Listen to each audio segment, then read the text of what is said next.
মুসা আলাইহিস সালামের কাছে আসলেন, বলে আল্লাহর নবী মুসা রে, আপনার কদমে একটা আরজি করি, আমাকে একটু পশু পাখির ভাষা বোঝায়া দেন, কারণ আমি একটু পশু পাখির ভাষা বুঝতে চাই। কারণ পশু পাখি কোন ভাষায় মাওলারে ডাকে, কোন ভাষায় রব্বে কারিমের ডাকে, কোন ভাষায় কথা বলে একটু জানতে চাই। মুসা নবী কয় না, তুমি যদি পশু পাখির ভাষা যদি বুঝতে চাও তুমি ভালো, তোমার বিপরীত হয়ে যাবে, ভালো হবে না। সুতরাং জানতে চেও না, এটা তোমার দ্বারা সম্ভব নয়। কয় নবী মুসা রে, আপনার কাছে একটা মাত্র দাবি, একটু পশু পাখির ভাষাটা বোঝার মতো ক্ষমতা আমার একটু দেন, আমি যেন বুঝতে পারি। অনেক অনুনয় বিনয় করে মুসা নবীরে বলতে লাগলেন। মুসা নবী কয় না রে বাবা, না এটা শিখিস না, তোর ক্ষতি হবে। কয় না হুজুর না, আমাকে একটু শিখায়া দেন, আমি একটু শিখতে চাই। মুসা নবী কয় ঠিক আছে, যেহেতু আমাকে আর ছাড়ছেন না, তবে বিপদে পড়ে যাবি, শুনে রাখ শুনে রাখ, যদি বুঝতেই হয় তোমার বাড়িতে কি কি প্রাণী আছে।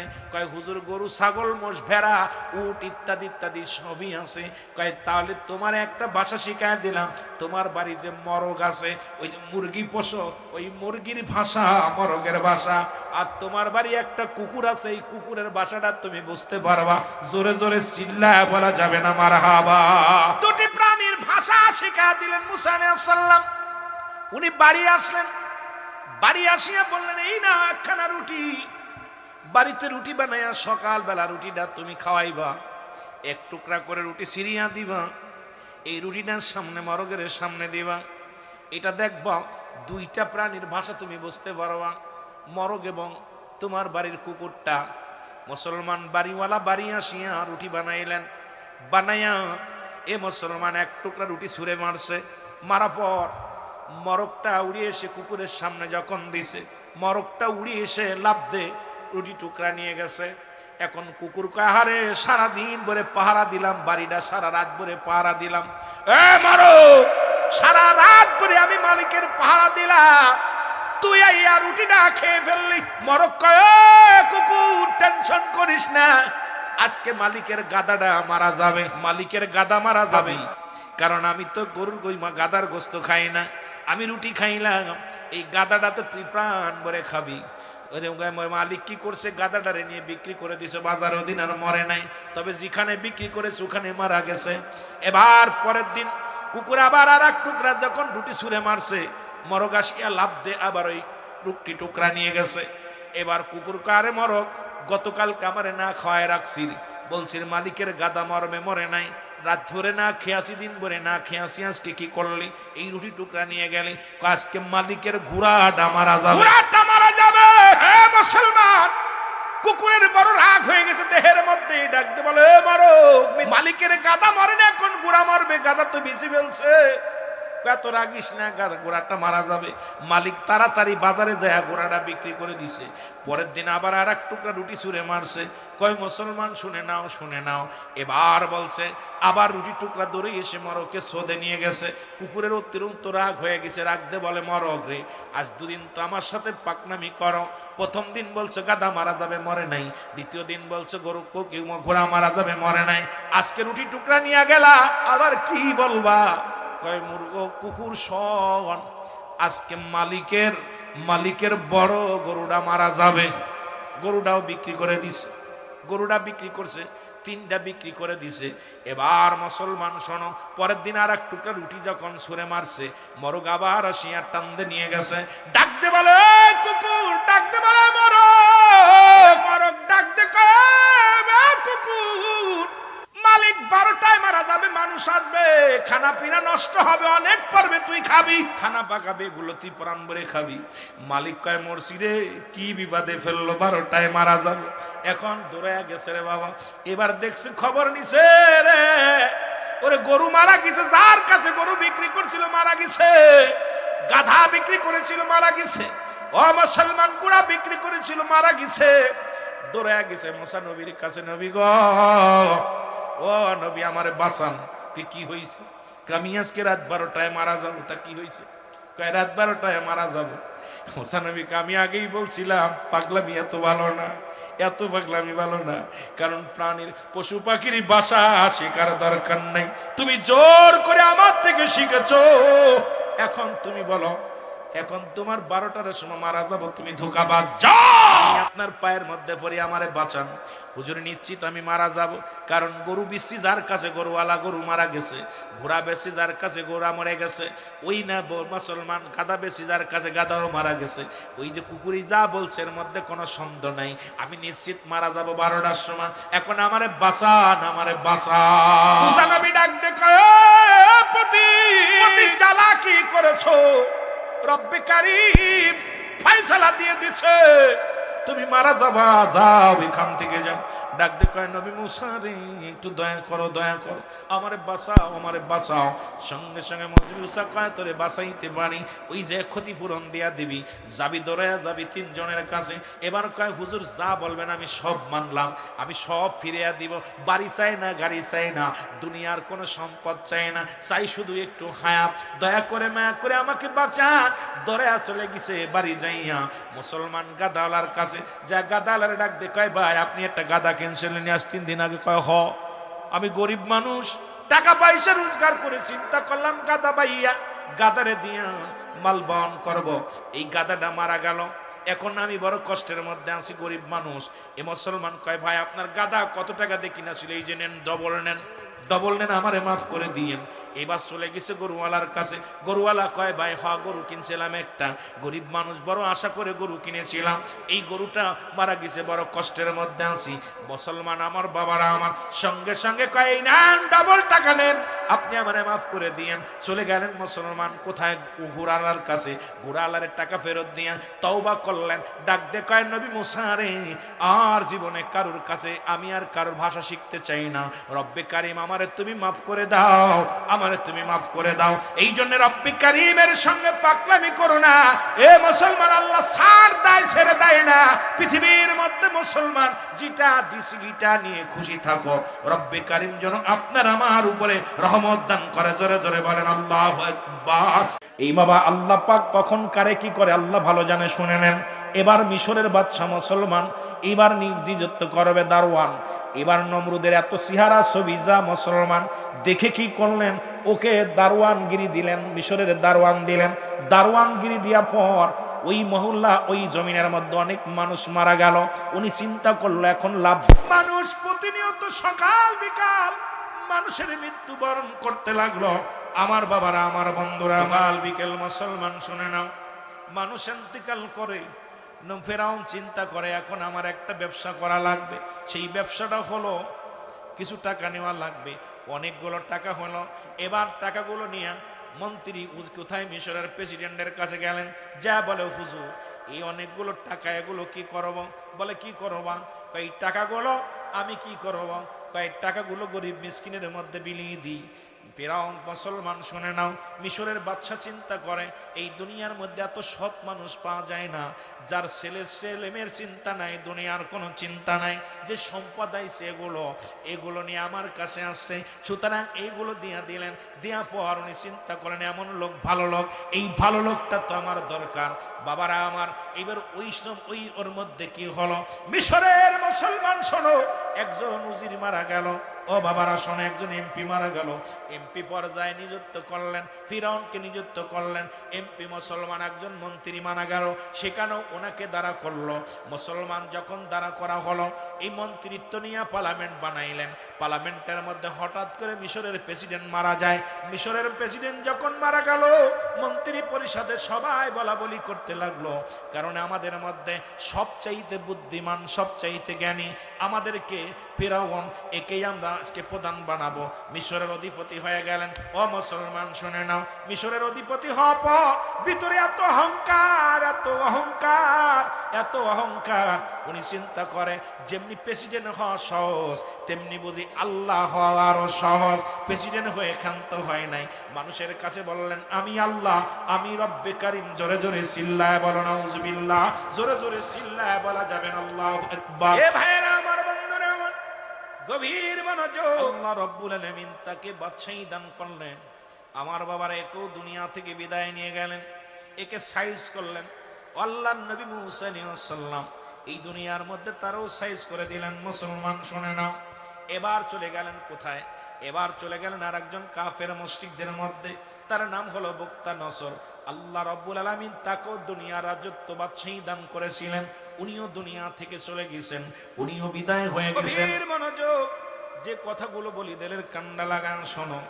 রব্বুল আলামিন তাকে দুনিয়া থেকে বিদায় করে দিয়েছেন। সুতরাং এই পৃথিবীর মধ্যে প্রতাপশালী বাদশা ছিলেন চারজন, তারাও দুনিয়া থেকে চলে গেছেন।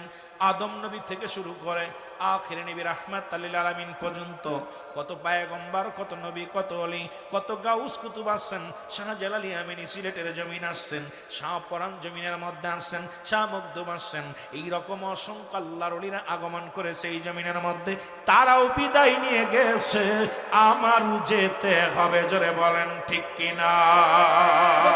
আমার শোনো, এক নাম্বার বলতেছিলাম মানুষের বিপদ মরণ। আল্লামা মুফতি আমজাদ আলী সাহেব একটা কিতাব লেখলেন, কিতাবের নাম্বার শুনিয়া।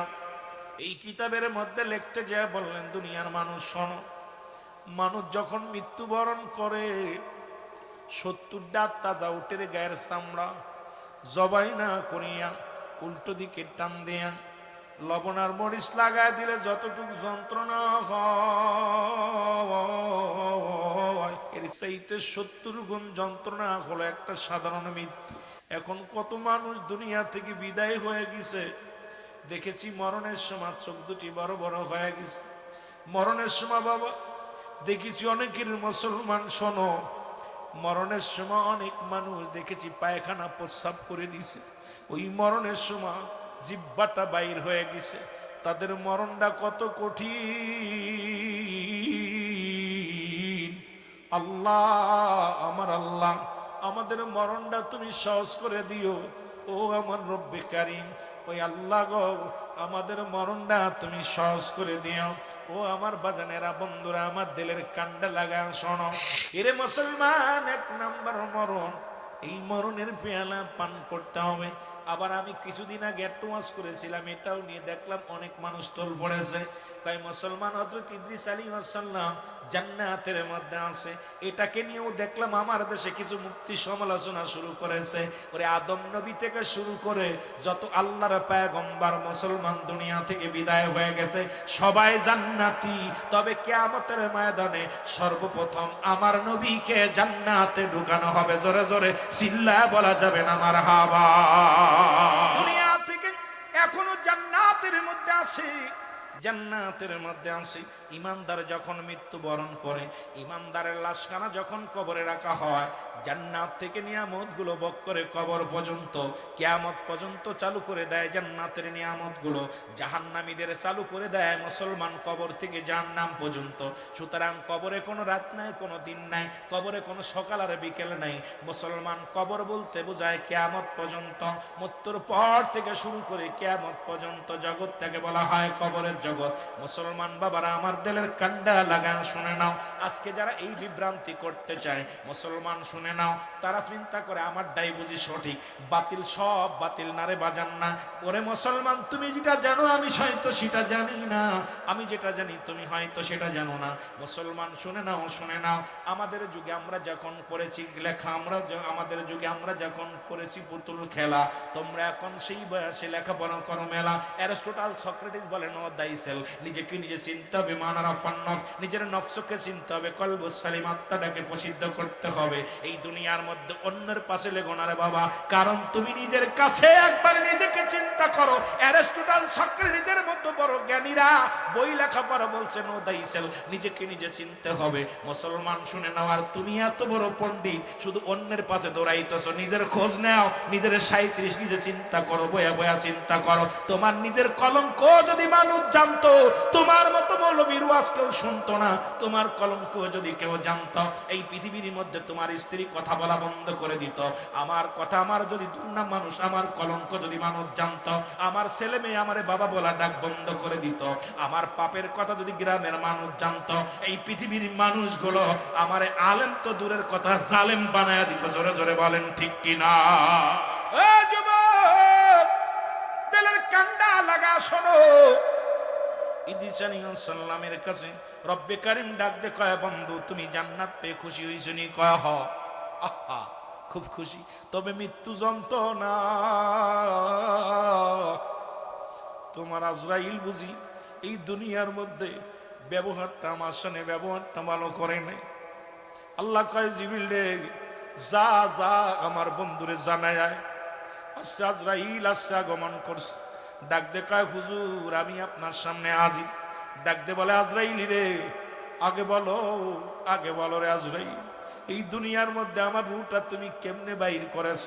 বলে হুজুর আমি এত বড় দানব, এই আসমানে থাকে আমার মাথা, জমিনে থাকে আমার পা, তাম পৃথিবীর পানি যদি আমার মাথায় ঢেলে দেয়া হয় একটু পানিও গড়ায়া পড়বে না জমিনের মধ্যে। দিলের কান্ডা লাগায় শুনে নাও, আমি এত বড় দানব একমাত্র ইমানদারের রূহটা বাইর করার জন্য জমিনের মধ্যে আসি। কোন মুনাফিক কাফেরদের জাহান্নামে, মুসলমান শোনো যাদের জন্য আল্লাহ রেখে দিছে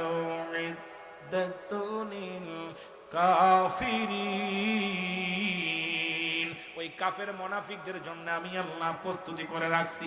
একটা নয় দুটি নয় 7-7টা জাহান্নাম। আর ইমানদারদের জন্য প্রস্তুতি করে রাখছি আমার আল্লাহ বলেন বিসমিল্লাহির রাহমানির রাহিম উইদ্দাতু লিল মুমিনিন। আল্লাহ কয় মুমিনদের জন্য, মুত্তাকিনদের জন্য আমি আল্লাহ প্রস্তুতি করে রাখছি 8টা জান্নাত। সুতরাং ইমানদারদের জন্য জান্নাত, মুনাফিকদের স্থান হলো জাহান্নাম, কাফের বেঈমানদের জন্য রেখেছে আমার আল্লাহ জাহান্নাম। এখন জান্নাতে যেতে চান না জাহান্নামে যেতে চান? কেডা কেডা জাহান্নামে যেতে চান হাত উঠায় দেখ। জান্নাতে যেতে চান কে কে একটু হাত তুলে দেখা। এ বন্ধু বান্দিলের কান্ডা লাগা শোনো গো আমার বাজানেরা, শুনে নাও। আজরাইল ডাক দে কয় হুজুর আপনার রূহটা নিছি মায়ের বুকে দুধ খাইতে খাইতে সন্তান যেমনি ঘুমায়া যায়, ইমানদারের রূহ বাইর হয় আটা গুলাইয়া খামির বানাইয়া। ও মুসলমান মহিলারা যেমন আমাদের বাড়ির মা বোনেরা যেমন আটা গুলায় খামির বানায় রুটি বানানোর জন্য, এর ভিতরে যদি একটা চুল পড়ে এই চুলটা যেমন টান দিল না সে বাইর হয়ে যায়, ইমানদারের মৃত্যুটা ঠিক তেমনি হয়। ইমানদার কালেমা পড়তে পড়তে ঘুমায়া যায়, ইমানদার মুসলমান দয়াল নবীর দুরূদ পড়তে পড়তে ঘুমায়া যায়। কারণ মুসলমান শোনো, ইমানদারের জন্য অসংখ্য ফেরেশতারা দোয়া করে দুনিয়ার মধ্যে রে মুসলমান। ইমানদারদের জন্য রব্বি কারীম এই দুনিয়ার মধ্যে এত আসান এত শান্তির জায়গা দুনিয়া নয়, কারণ আখিরাতে শান্তি আছে। ইমানদারের মৃত্যুটা আসান করে আল্লাহ নিয়ে যায় রে মুসলমান, শুনে নাও। ইদ্রিস আলাইহিস সালাম ডাকতে বলে এই মৃত্যু যদি এত কঠিন হয় রে, এই মরণ যদি এত কঠিন হয়, আজরাইল রে যারা মরণের সময় যাদের চোখ দুটি বড় হয়ে যায়, মরণের সময় যাদের জিহ্বাটা বাইর হয়ে যায়, মরণের সময় যাদের ও মুসলমান পায়খানা প্রস্রাব করে দেয়, তাদের মরণটা কত কঠিন।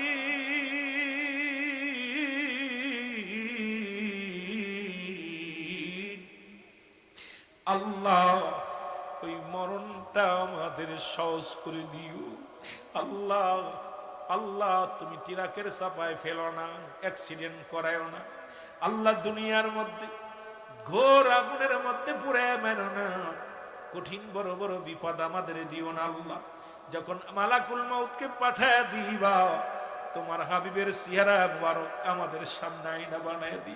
তোমার হাবিবের চেহারা দেখতে দেখতে রে, তোমার হাবিবের চেহারা মুবারক দেখতে দেখতে আল্লাহ কালেমা পড়তে পড়তে যেন মরণের পেয়ালা পান করতে পারি। লা ইলাহা ইল্লাল্লাহ। 2 নাম্বার বিপদ হলো মানুষের মরণ। 1 নাম্বার বিপদ মরণ, 2 নাম্বার বিপদ হলো কবর। 2 নাম্বার বিপদের নাম কি? জোরে বলেন কি? আরো জোরে বলেন কি? কবর। আমার বাজানেরা মানুষের মৃত্যুর পর থেকে শুরু করে কিয়ামত পর্যন্ত জগৎটাকে বলা হয় কবরের জগৎ। আমরা মনে করি ওরে মুসলমান, মসজিদের পাশে গোরস্থানে মানুষগুলো মাটি দেয়া হয়, মনে করি এই বুঝি কবর রে মুসলমান। শোনো না রে বাজান না, যাদের হাঙ্গরে কুমিরে খাইলো তাদের কবর কোথায়? যাদেরকে দুনিয়ার মধ্যে আগুনে পোড়ায় ছাই করে দিল তাদের কবর কোথায়? কবর বলতে বোঝায় মানুষের মৃত্যুর পর থেকে শুরু করে কিয়ামত পর্যন্ত জগৎটাকে বলা হয় কবর। জোরে জোরে চিল্লায় বলা যাবে না আল্লাহু আকবার। বন্ধুরে আমার, এই কবরে যেদিন শোয়া দিবে রে, সর্বপ্রথম একজন ফেরেশতা তোমার কবরের মধ্যে আসবে, নাম তার নোমান ফেরেশতা। এতদিন জানি রে কবরে শোয়ানো পরমানকার নেকির আসবে না রে বাজান না, এর আগে একজন ফেরেশতা আপনার কবরে আসবে, নাম তার নোমান ফেরেশতা। উঠায় ডাক দে বলে বান্দা ওঠো, তুমি ওঠো। মাজার স্বপ্নের মধ্যে কত দেখেন না, পুলিশে দাবড় দেয়, কত জায়গা ডাকাতে দাবড় দেয়, কত জায়গা মারামারি করেন, কত কি করেন স্বপ্নের মধ্যে। নোমান ফেরেশতা ডাক দে বলে ভাই উঠে যাও, উঠে দাঁড়াও। রুহুল আমিন সাহেব ওঠো। ও মুসলমান কাজী মিজান, মা মুসলমান কারিমি মিজানুর রহমান আজহারী সাহেব ওঠো। এ মুসলমান আবু তাহের সাহেব ওঠো। উঠবে, উঠায় বলবে বান্দা এই নাও, দুটি কাগজ থাকবে হাতের মধ্যে। ও আমার যুবক বাবারা লিখে নাও ভালো করে। দুটি পত্র থাকবে হাতের মধ্যে, একটা কাগজ ধরে দিয়ে বলবে বান্দা এই নাও। কয় এটা কি? কয় তোমার আমল নামা। মুসলমান যার যার আমল নামা তার তারে লিখে দেওয়া লাগবে। ওরে মুসলমান ওদিন বলা যাবে না আমি অশিক্ষিত, আমি লিখতে পারি না, টিপসই দিই। ওদিন ডাক দিয়ে বলে বান্দা লেখো। বলবে আমি লিখবো কেমনে, আমার কাছে তো কোনো কলম নাই। ডাক দিয়ে বলে বান্দা কলম হলো তোমার ডান হাতের শাহাদাত আঙ্গুল মুবারক। খবরদার খবরদার, এই হাত দিয়ে ঘুষের টাকা ধরিস না, এই হাত দিয়ে সুদের কারবার করিস না। ও যুবক, সুদখোর দলেরা, ঘুষখোর দলেরা, শোন, এই হাত দিয়ে ঘুষের মধ্যে হাত দিস না, সুদের মধ্যে হাত দিস না। এই হাত দিয়ে মুসলমান ইয়াবা ধরিস না। এই হাত দিয়ে দুনিয়ার মধ্যে মদের বোতল ধরিস না। এই হাত দিয়ে দুনিয়ার মধ্যে মাদক সেবন করিস না। এই হাত দিয়ে গানের প্যান্ডেলে টাকা দিস না। এই হাত দিয়ে জুয়ার প্যান্ডেলে টাকা দিস না। এই হাতটা তোর পবিত্র রাখ। এই হাতের শাহাদাত আঙ্গুল মুবারক হবে বান্দারে। ও বান্দা শোনো, এই প্রতিটা মানুষের শাহাদাত আঙ্গুল মুবারক হবে কলম। জোরে জোরে চিল্লা বলা যাবে না আল্লাহ। বলবে আমি কলম পাইলাম রে, আমি কলম পাইলাম, আমার কলমে তো কালি নাই। এ যুবক, আমার দেশে অনেক আলেমরা আঙ্গুলে চুন জড়ায় খায় আর কয় আরে বাবা রে এই আঙ্গুলের দাম জানি না। এই শাহাদাত আঙ্গুল মুবারক আমার নবীজি, আমার রহমতের নবীর কত পাওয়ার ছিল। শাহাদাত আঙ্গুল মুবারকের ইশারা দিছে রে, সঙ্গে সঙ্গে চন্দ্র দ্বিখণ্ডিত হয়ে গেছে। এই আঙ্গুলের ছোঁয়ায় রাহমাতুল লিল আলামিন এই দুনিয়ার মধ্যে মুসলমান শুনে নাও, এত পাওয়ার এত ক্ষমতা। এই আঙ্গুলটা তোর চুন খাওয়ার জন্য নয়, এই হাতটা তোর পবিত্র হাত। এই হাত তোর দুনিয়ার মধ্যে দানের জন্য লাগাও। এই হাতটার জন্য মুসলমান ভালোর দিকে অগ্রসর হও। এই হাতটা তুমি সুদের মধ্যে দিও না রে, ঘুষের মধ্যে দিও না। এই হাতটা তুমি পবিত্র রাখো। জোরে জোরে চিল্লায় বলা যাবে না আল্লাহু আকবার। বন্ধুরে আমার, এ যুবক, দিলের কান্ডা লাগা শোনো। বান্দা বলবে আমি তো কলম পাইলাম, আমার কাছে তো কোনো কালি নাই। ডাক দে বলবে বান্দারে কালি হলো তোর মুখের থুতু মুবারক। মারহাবা বলেন, আর একটু জোরে বলেন মারহাবা। কালি কলম তোর মুখের থুতু মুবারক। আমি যুবকদের পায়ে ধরে বলে যাই, যুবকদের হাতে ধরে বলে যাই, তুই বাজান রে মদের মধ্যে টান মারিস না। এই মুখটা দিয়া তুই বিড়ি সিগারেটে টান মারিস না। এই মুখ দিয়ে কাউকে গালি দিস না, মুখ দিয়ে কারোর গিবাত করিস না। এই মুখটারে পবিত্র রাখ। আমার নবী তো আদা করেছে দুইটা জিনিস যে ব্যক্তি হেফাজত করতে পারবে আমি নবী তার হাত ধরে জান্নাতে নিব। এক নাম্বার, দু গালের মধ্যবস্তু জিহ্বা এবং দু পায়ের মধ্যবস্তু হলো লজ্জা স্তন, যেটা পুরুষ লিঙ্গ স্ত্রীলিঙ্গ। এই দুইটা জিনিস যে ব্যক্তি হেফাজত করতে পারবে আল্লাহর নবী তার হাত ধরে জান্নাতে নিবে। আমি আপনাদেরকে বলে যাই, ও যুবক, ওই মায়ের গর্ভে যখন ছিলা মায়ের গর্ভে যখন থাকাকালীনে মায়ের তোমার নাভির সঙ্গে মায়ের নাভিটা জুড়াইয়া দিছে, একটু যেন কুরক্ত মুখ দিয়ে প্রবেশ না করে, কারণ এই মুখটা দিয়ে আমার আল্লাহ জিকির করবা, আমার নবীর দুরূদ পড়বা, এই মুখটা দিয়া দুনিয়ার মধ্যে সত্যের আহ্বান করবা। আর রব্বে কারীম এই মুখটা দিয়ে তোমাকে না পাক খাওয়াই না, এখন দুনিয়ার মধ্যে আইয়া শুধু তোমার মুখের মধ্যে গাঁজা ঢুকায়া দিলা, মদ ঢুকায়া দিলা, সুদের কারবার ঘুষের কারবার সব চালায়া দিলা। আমি অনুরোধ করব মুখটারে পবিত্র রাখার দরকার আছে কি না? বান্দা বলবে আমি এখন কালি পাবো কই রে? নুমান ফেরেশতা ডাক দিয়ে বলবে বান্দা, কালি হলো তোমার মুখের থুতু মুবারক। জোরে বলা যাবে না মারহাবা? আর একটু জোরে বলেন মারহাবা। এই কালি হলো তোমার মুখের থুতু মুবারক। আমার যুবক বন্ধুরা, দিলের কান্ডা লাগা শুনে নাও। সুতরাং মুখটা যদি অপবিত্র হয়ে যায়, এর শীতের দিনে কালি যদি কলমের কালি যদি মুসলমান কি হয়ে যায়, জমে যায়, লেখা সম্ভব নয়। মুখটা যদি পবিত্র না থাকে, এই মুখের কালি যদি নষ্ট হয়ে যায়, তুমি লেখবা কেমন করে রে বান্দা? এবার বলবে আমি কলম পাইলাম, কালি পাইলাম, এখন লেখবো কিসের উপরে? ডাকতে বলে বান্দা এই নাও। ও মুসলমান, এক টুকরা কাপড়ের কাপড় টানতে খুলে নিবে, ডানতে বলবে এই নাও তুমি লেখো। বান্দা সেকেন্ডের মধ্যে, মিনিটের মধ্যে লেখা হয়ে যাবে। এবার হাত থেকে ছিনিয়ে নিয়ে আর এক টুকরা কাপড় তার হাতের মধ্যে দিয়া দিবে, বান্দা লেখো গো। এবার বান্দা লিখতে যখন দেখবে কাগজখানা, কত রাকাত নামাজ কাজা দিছি, কোথায় জিনা করেছি, কোথায় অন্যায় করেছি, কোথায় ব্যভিচার করেছি, কোথায় জুলুম করেছি, কোথায় মিথ্যা তহমাত দিয়েছি, রব্বে কারীম তোমারে ছাড়বে না। ও বান্দা শুনে নাও। তখন বলবে বান্দা লিখে দাও। বান্দা বলবে আমি লিখতে পারবো না রে, আমার দ্বারাই সম্ভব নয়, আমার দ্বারাই সম্ভব নয়। বান্দা চোখের পানিগুলো ফেলা কাঁদবে রে। এক একটা আঘাত করবে, ডান দিকের মাটিগুলো বাম দিকে চলে যাবে, বাম দিকের মাটিগুলো ডান দিকে চলে যাবে। বান্দারে উপর থেকে চাপ দিবে, নিচে থেকে চাপ দিবে, বান্দার আড্ডি গুলো ডান দিকের আর গুলো বাম দিকে চলে যাবে, বাম দিকের আড্ডি গুলো ডান দিকে চলে যাবে। বান্দারে তোমার দিয়া লেখা ছাড়বে, যখন লেখা হয়ে যাবে রে, নোমান ফেরেশতা বলবে গুড বাই, বান্দা বিদায় রে। আরে বিদায় হয়ে গেল। যুবক বন্ধুরা আমার শোনো, এরে মুসলমান শুনে না, যার আমল নামা তার লেখা লাগবে রে। আমার বাবারা, আমার নুমান ফেরেশতা বিদায়ের পরে কবরের ভিতরে আসবে, মুনকার নেকির আসবে, আয়সা দেখবে বান্দা তোর আমল নামা। দেখি আরে মুসলমান শুনে নাও, ডাক দে বলে বান্দারে, ও বান্দা দুনিয়ায় তুমি 40 বছর 50 বছর আয়াত পাইলা, দুনিয়ায় গুনাহ ছড়াইতে পারলা না, দুনিয়ার মধ্যে মাফ করাইতে পারলা না। বান্দারে তুই জাহান্নামী, তুই জান্নাতি। যখন জান্নাতের দরজাগুলো খুলে দিবে, বান্দার জন্য জান্নাত থেকে নিয়ামত আসবে, জান্নাত থেকে খাবার, জান্নাত থেকে সুগন্ধি, জান্নাত থেকে সমস্ত নিয়ামত গুলো রব্বে কারীম ওই বান্দার কবর পর্যন্ত জায়গা করে দিবে, জান্নাতের সমস্ত নিয়ামত পাইবে। ও মুসলমান, ওই কবরে শুইয়া শুইয়া জান্নাতি নিয়ামত গুলো ভোগ করবে। আর যে বান্দার জাহান্নামের ফয়সালা হয়ে যাবে, ওই জাহান্নামের মধ্যে রে মুসলমান শোনো, ওই জাহান্নামের অগ্নিকাণ্ড, জাহান্নামের সাপ বিচ্ছু, জাহান্নামের সমস্ত মুসলমান শুনে নাও, এগুলো বান্দার ওই কিয়ামত পর্যন্ত কবরের ভিতরে চালু থাকবে রে আব্বাজান।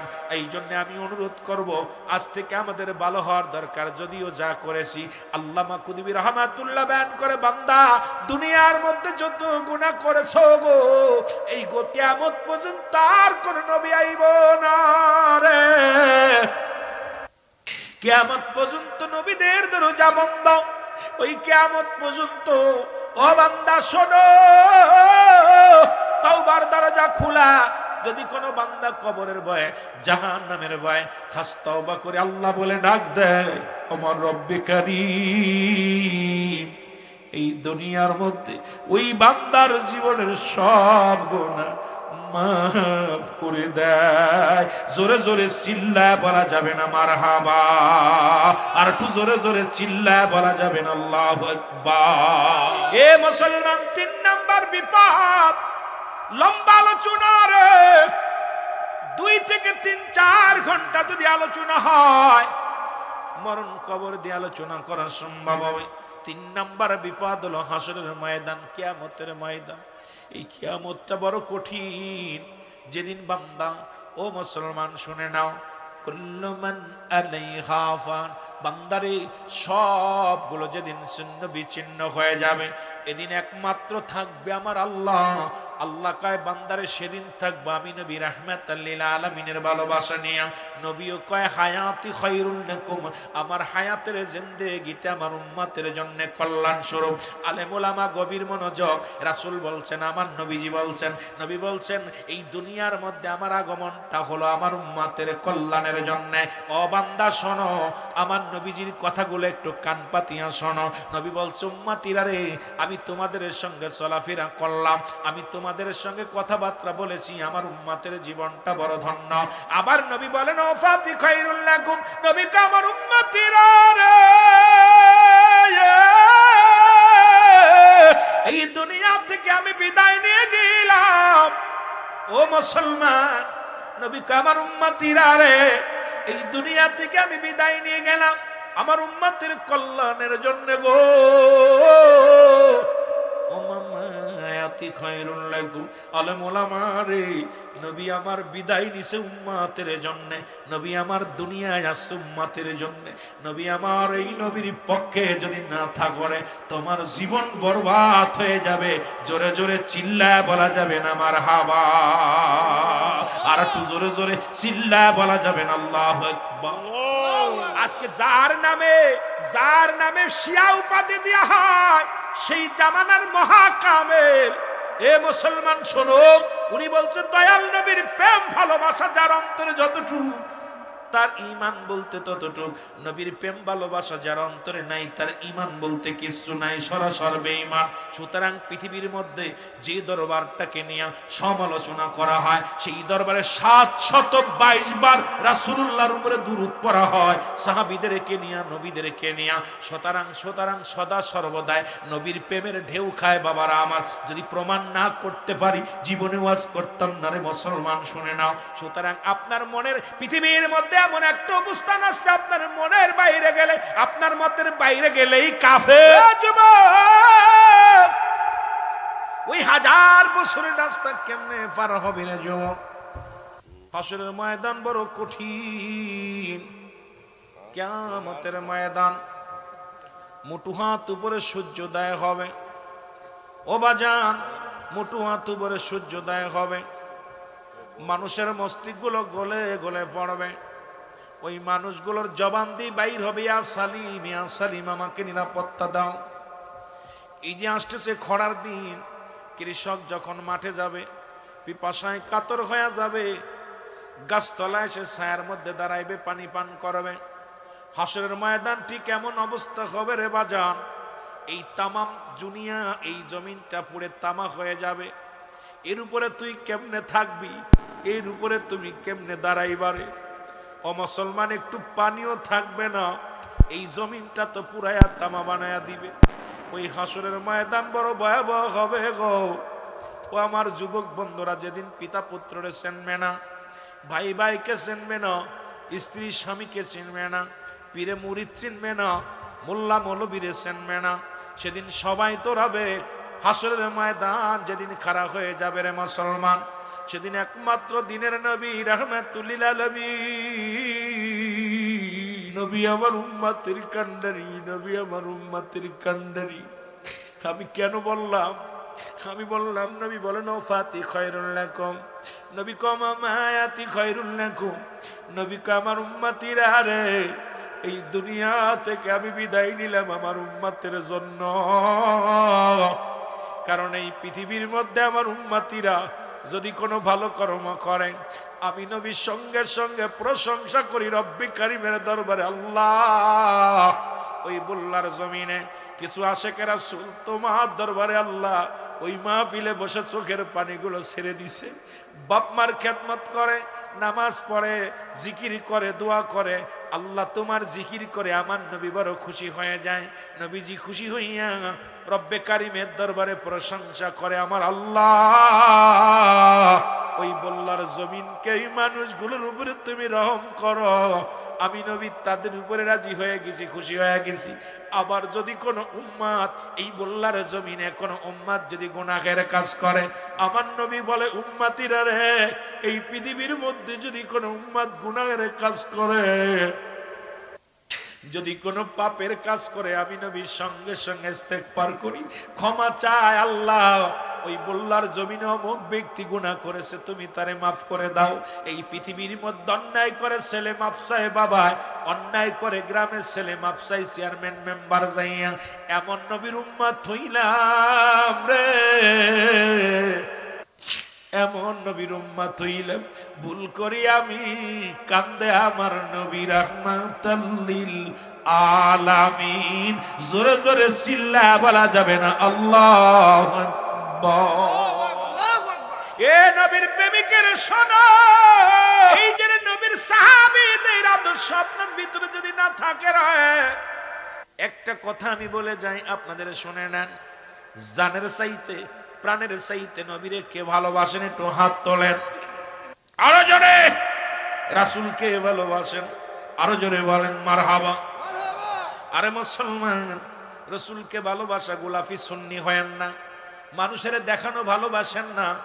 আমার নবীকে জীবনের চাইতে অধিক পরিমাণ ভালোবাসেন, আমার নবীরে জানের চাইতে বেশি ভালোবাসেন, আমার নবীরে মালের চাইতে বেশি ভালোবাসেন। নবীর ভালোবাসায় হলো ঈমান। ব্যক্তির জীবনের অমূল্য সম্পদের নাম হলো ঈমান। ব্যক্তির জীবনের অমূল্য সম্পদের নাম রুহু, আর মানব জীবনের অমূল্য সম্পদের নাম হলো ঈমান। রুহুবিহীন যেমন বডির মূল্য নাই, ঈমানবিহীন কোনো আমলের মূল্য নাই। এই আমলটা ভালো করে শোনো বাবা, এই জীবনের রুহু ব্যতীত পৃথিবীর কোনো বডির কোনো মূল্য নাই। এই বডিটা অসাল, আপনার ভিতরে রুহু নাই, বডিটার কোনো দাম নাই। হাত আছে, পা আছে, পৃথিবীর সব কিছু ঠিক আছে, রুহুটা নাই, এই বডিটার কোনো মূল্য নাই। এই বডিটা বড় অসাল, বডিটা সবাই বলবে আগামী দিন রুহুল আমিন সিদ্দিকের মায়ের, রুহুল আমিন সিদ্দিকের কি বলবে? মুর্দা বলবে, নাম পরিবর্তন হয়ে যাবে। তদ্রূপ মানব জীবনের অমূল্য সম্পদের নাম ঈমান। ও মুসলমান, একটা হলো ঈমান, একটা হলো আমল, একটা হলো ঈমান, একটা হলো আমল। ঈমান আমল হলো নামাজ, আমল হলো রোজা, আমল হলো যাকাত, আমল হলো জীবনে কুরবানি, আমল হলো ইত্যাদি ইত্যাদি দান খয়রাত। আর ঈমান হলো নবী মুহাম্মদুর রাসূলুল্লাহ। জোরে জোরে চিল্লায় বলা যাবে না সাল্লাল্লাহু আলাইহি ওয়াসাল্লাম। এক নাম্বার বলছিলাম মানুষের মরণ যেখানে থাকো না কেন রে বান্দা, এই মরণের চিন্তা কেন করো না? পৃথিবীর মধ্যে রব্বে কারীম দুজন ব্যক্তিকে, চারজন ব্যক্তিকে বাদশাহী দান করেছিলেন। মুসলমানদের মধ্যে দুজন, কাফেরদের মধ্যে দুজন। মুসলমানদের মধ্যে দুজন, একজন বাদশা সুলাইমান পয়গম্বর। এই পৃথিবীর মধ্যে রব্বে কারীম তাকে এত ধন সম্পদ দান করেছিল, রব্বে কারীম তাকে এত পাওয়ারফুল বাদশা বানাইয়া দিয়েছিল। এই পৃথিবীর মধ্যে চেয়ারটা মুজিজার চেয়ার দান করেছিল, একটা মুজিজার আংটি তারে দান করেছিল। রব্বে কারীম এত পাওয়ার দিয়েছিল, অল পৃথিবী ঘুরে ঘুরে ঘুরে ঘুরে দেখতেন তার পেট্রোল লাগতো না, ডিজেল লাগতো না, ইঞ্জিন লাগতো না। এই চেয়ারের মধ্যে বইয়া বইয়া সারা পৃথিবী ভ্রমণ করত। ও আমার যুবক বাবারা, এই বাদশা মুসলমান শোনো, এই দুনিয়ার মধ্যে নাই, কারণ সে সৃষ্টি জগতে ছিল আদম আলাইহিস সালাম থেকে শুরু করে আখির নবী রাহমাতুল লিল আলামিন পর্যন্ত। তত নবী ওলি গাউস কুতুব পয়গম্বর আগমন করলো বাবা। সবার দিনে দিনে বিদায় নিয়ে যেতে হবে। গেছে যারা, অতীতে যারা গেছে, বর্তমানে যারা আছে, সবারই একদিন চির বিদায় নিয়ে যেতে হবে। এই পৃথিবী থাকার জায়গা না। জোরে জোরে বলেন ঠিক কিনা? বন্ধুরে আমার,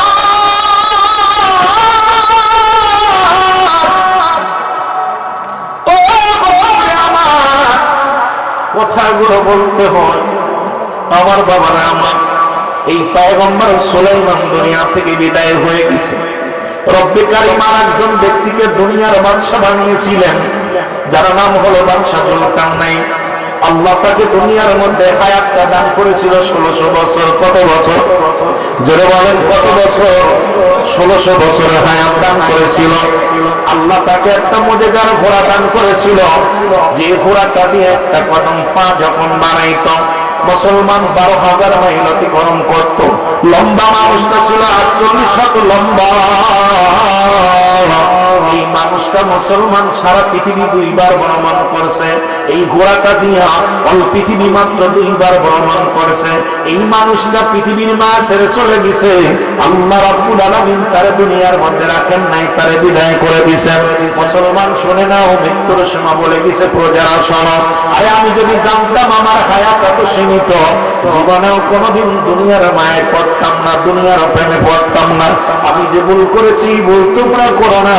সুতরাং যতদিন দুনিয়ার মধ্যে থাকো খোদা তাআলার ইবাদত করতে করা যাবে, চিল্লা বলা যাবে না আল্লাহ। বন্ধুরে আমার, কাফেরদের মধ্যে দুজন, এই তো গেল মুসলমানদের মধ্যে দুজন, কাফেরদের মধ্যে দুজন। একজনের নাম হলো বাদশা মুসলমান বাদশা, মুসলমান শুনে নাও। একজনের নাম হলো বাদশা নমরুদ, যিনি পৃথিবীর মধ্যে আল্লাহ তাআলা এই দুনিয়ার মধ্যে এত ধন সম্পদ তারে দান করলো। এই পৃথিবীর মধ্যে ক্ষুদ্র একজন মানুষ ছিলেন। রব্বে কারীম এই পৃথিবীর মধ্যে এত ক্ষুদ্র ছিলেন। বাবারা আমার লক্ষ্য করে শুনবেন, আলোচনাটা দিলের কান্ডা লাগায় শুনবেন। আবার অনেক বক্তা বলবেন কিসটা কাহিনী বলতেছি। আরে কোরআনের মধ্যে অধিকাংশ মুসলমান যেটা বিষয় ভিত্তিক কয়েকটা ব্যতীত সবই তো আমার আল্লাহ রাব্বুল আলামিন ইতিহাস লিখে রাখছে কোরআনের কারীমের মধ্যে। এখন আমার দেশের বক্তাগুলো তারা যদি ঘন্টায় 10টা গজল গায় তাতে দোষ নাই বাবা, কারণ মুক্তি লাগানো সার্টিফিকেট আছে। আমরা যদি আবার কাহিনী গাই, আমরা যদি একটা গজল গাই, তা আমরা নাকি মমতাজের মতো শিল্পী হয়ে গেছি। এই জন্য বড় কষ্ট লাগে মুসলমান। বলে কথাগুলো না বললে নয়, তবে বলা লাগবে, বলে বলে চিল্লা বলা যাবে না, ঠিক কিনা? তবে এই যুগে যুবকদের আইকন আমার তাহেরি, যার নাম শুনলে আমার মতো সিদ্দিকের হাত শোনা মাহফিল আর তাহেরি সাহেবের একটা মাহফিল, বলে বলেন ঠিক কিনা? তাহেরি ভাই, আমি কিছুদিন আগে একটা মাহফিল করছি, রাত 2টার সময় মাইক ধরছি। আমার সামনে ছিল মনে 1002, তাহেরি ভাই আছে মনে 30,000। আমি কোথা থেকে আসলো? আমি তো ভাই কোথা থেকে আসলো? একে জিদ, একে জিদ। এখন বাংলা একটা প্রবাদ বলে, পরশ্রুতি কাতর একজনের ভালো একজন দেখতে পারে না। দেখি কামনা যদি আমাদের হিংসা দূর না হয়, মনে মনে শেখ ফরিদ বলে একই। আরে ভাই, একজন বিল্ডিং দিছে, হিংসা করে লাভ কি? একজন বড় বক্তা হচ্ছে, হিংসা করে লাভ কি? আমি সারা জীবন সাধনা করে কি তাহির হতে পারবো? কথা বলেন এখন।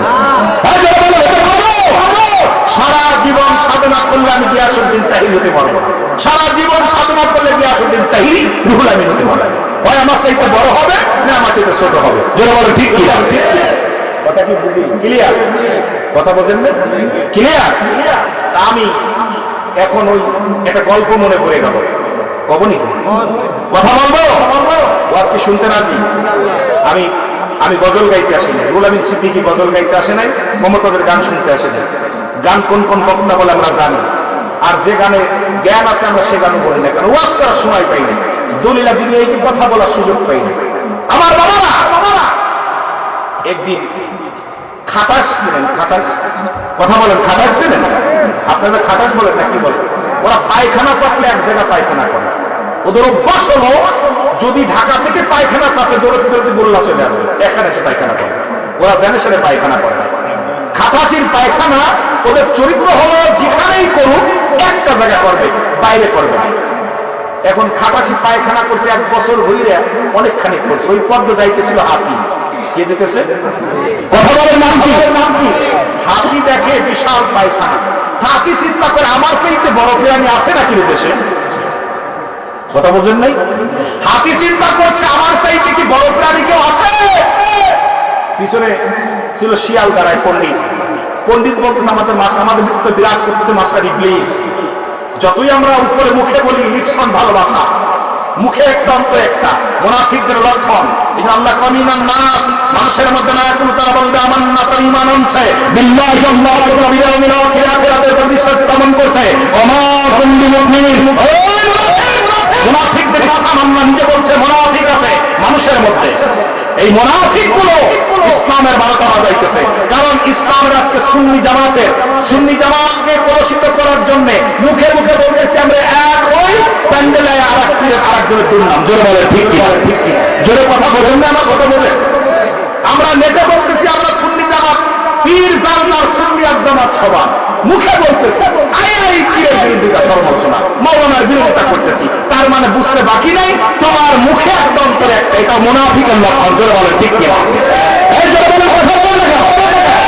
কষ্ট হচ্ছে না? একটা জবান খুলে কথা বলবেন, আমি কারো বিরোধিতা করতে আসিনি। কথাগুলো খুব খেয়াল করে শুনবেন। যদি ভুল হয় বলবেন ভুল করতেছেন, মেনে নিব। আমার বাবারা, আমার খাতাস শিয়াল পণ্ডিত বলতেছে শিয়াল পণ্ডিত হলো শয়তান, আর মানুষের ভিতরে বিরাজ করতেছে মানুষ শয়তান, জিন শয়তান, প্রতিটা মানুষের মধ্যে মানুষ শয়তান বিরাজ করতেছে। এটা আপনাকে ভালো রাখতে দিবেন, খুশা দিয়াবে, এটা চরিত্র। এবার পণ্ডিতরা বলতেছে মামা এগুলো পায়খানা করছে কিনা, আমার চাইতে বড় কিনা নিকেও আছে? বলে হ্যাঁ, এ তো খাটাসে গেছে। এখন হাতি বলতেছে দাঁড়াও মামা আমি 1 সিমটি দিয়া যাই। হাতি 1 সিমটি মারছে। এখন খাটাসির পায়খানা চাপছে হবিগঞ্জ থেকে, দৌড়তি আয়ো দেখে ওর পায়খানা খুঁজে পায় না, খালি খুঁজতে পায়খানা গেল। এখন শিয়াল পণ্ডিত বলতে মামা কি খোঁজো? আমি 1 বছর ধরে পায়খানা করলাম, এ কে এসে 1 মিনিটের ভিতরে এতগুলো জানলো? বলতেছে মামা এ তো হাতি মেরেছে। দাঁড়াও হাতির চাইতে বেশি মারবো, হাতির চাইতে বেশি মারবো। এখন কোথা শুরু করছে, ওরা কোথায় মারছে?